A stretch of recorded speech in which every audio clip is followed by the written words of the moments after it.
Hello Liberty, my name is Carlos Arroyo, and our top news today, chemistry. Students seem to be forgetting some of the basics of it and the reactions that are occurring within it. We go to our two reporters to help shed some light on the types of reactions of chemistry.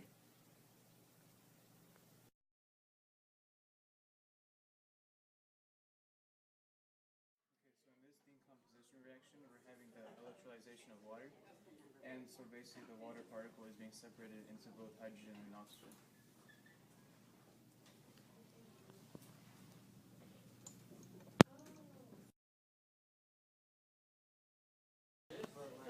Okay, so right now there's an exchange of gases in the battery and the test tube, and we'll come back in 30 minutes to see how it turns out. So in this decomposition reaction, the water electrolyzed, and the water separated into both hydrogen and oxygen, and you can see the gases have diffused, and each test tube has a different substance.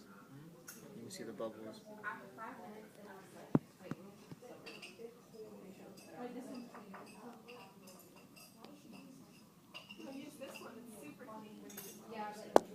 And basically this is just the electrolyzation of water.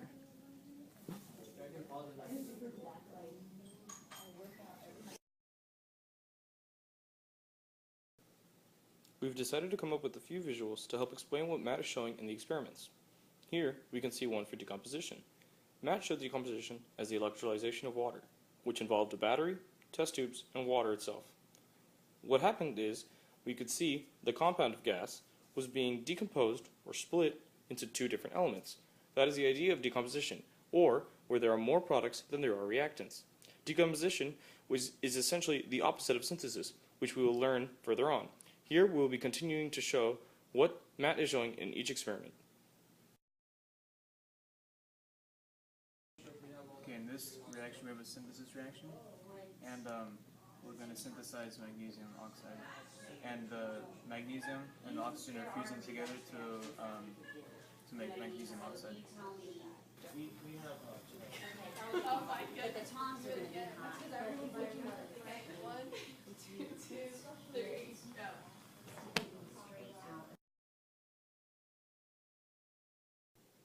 The idea of synthesis is conveyed here. We can see how there are more reactants than there are products. The magnesium, which Matt showed, and the oxygen forming together by a flame to form magnesium oxide. The idea of synthesis is very simple. There are more reactants than there are products. Thus, it is basically the complete opposite of decomposition. When we were watching the lab undergo, we also saw light. That light was basically an indicator of the two forming together, which the flame did, forming magnesium and the oxygen together into one compound of magnesium oxide.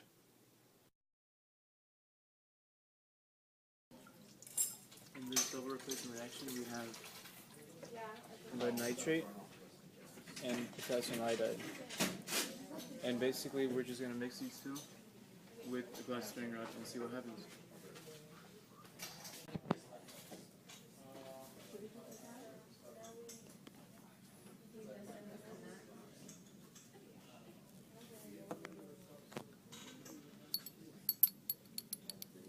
You can see as we mix, the substance solidifies.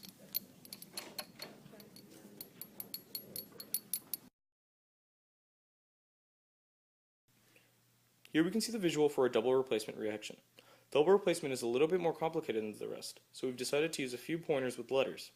Matt showed us the reaction involving potassium iodide, represented by the elements of A and B, reacting with lead nitrate, which was C and D, and thus forming two new compounds of A and D and C and B. What happens here is just essentially a switch of elements. A and B reacted with C and D and formed whenever B and D switched, forming A and D and C and B. The order must be that way for a double replacement reaction to occur. Also, in the video, we explained how there was a precipitate being formed. The reason for that was that the precipitate was formed because one of the compounds was not aqueous. So in this reaction we have a combustion reaction, and we're going to burn this hot Cheeto, and it should produce carbon dioxide and water.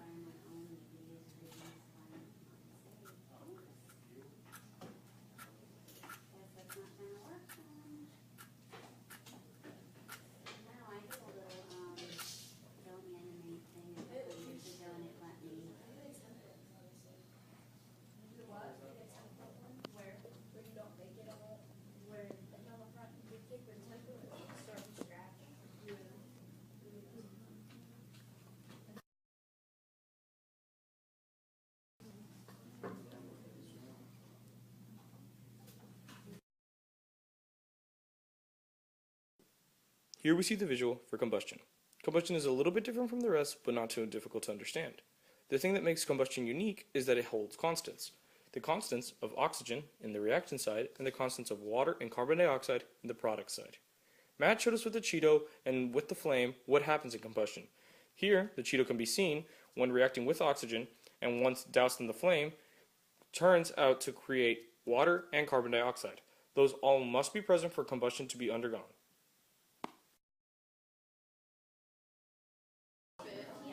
Okay, here we have a single replacement reaction where here the copper sulfate is reacting with a piece of aluminum foil. And this causes the copper sulfate and aluminum to mix, causing the aluminum to become a solution and the copper to become precipitate. Okay, so here you can see the aluminum foil has turned brown and the copper sulfate is now a bluish green color. And you can tell from the steam produced and how the reaction is warmed that it's also exothermic.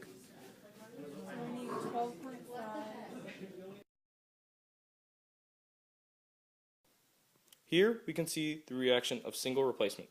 It is very unique on its own, but yet very similar to double replacement. What happens here, as Matt showed with the copper sulfate as this compound and the aluminum as this element, there is basically the same number of products and reactants, just very different ones. What happens here is just a switch of elements. Here we can see this element switching with this one to form a new compound and a new element. That is what underwent when the copper sulfate reacted with the aluminum. It's very similar to double replacement, but instead of there being two compounds, there's only one. Well, that's great work, guys. Keep it up. Well, that's all for our show today. Stay tuned next week for more news in liberty and chemistry. My name is Carlos Arroyo, reporting for 7 News.